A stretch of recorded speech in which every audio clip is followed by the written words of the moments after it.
এইটো মোৰ বেলেগ এটা ভিডিঅ'। এইটো আপোনাক কওঁ, এইটো চাওক, অমৰা দি মাছ বনাইছোঁ, ভকুৱা মাছ।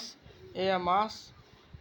আপোনালোকে অমৰাটো দেখা পোৱা নাই, কিন্তু অমৰাটো একদম ধুনীয়া কৰি গলাই একদম গ্ৰেভি টাইপ বনাই দিছোঁ, দেখিছেনে? ইয়াতে কোনো অমৰা দেখাই নাপাব। এইটো ভকুৱা মাছ, দেখিছেনে? আৰু এইটো হৈছে মুড়ি ঘণ্টা।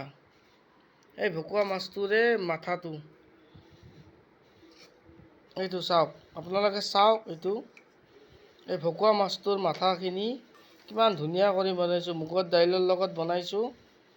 এই খুব টেষ্টি হ'ব আজি। আৰু এইটো ভাত।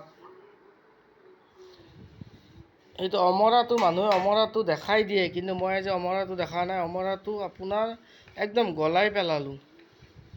অমৰাটো মই ধুনীয়া কৰি এই মিক্সিত মাৰি ইয়াৰে পেষ্ট এটা বনাইছোঁ। এই পেষ্টটো ইয়াৰ আঞ্জাত দিছোঁ।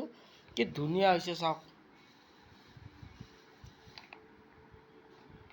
ভকুৱা মাছ আৰু অমৰাৰ জোল আৰু প্লাছ মুড়ি ঘণ্টা।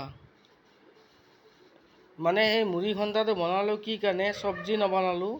মুড়ি ঘণ্টাটো হৈছে আপোনাৰ এই ভকুৱা মাছটো যে আছে, গোটা ভকুৱা মাছ এটা আনিছিলোঁ, এই তাৰে মুড়ি ঘণ্টা এইটো। আজি মোৰ খানা এইটোৱে। আপোনালোকে চাব আৰু কমেণ্ট কৰি জনাব। এইটোৱে মোৰ আজিৰ ভিডিঅ'। নমস্কাৰ।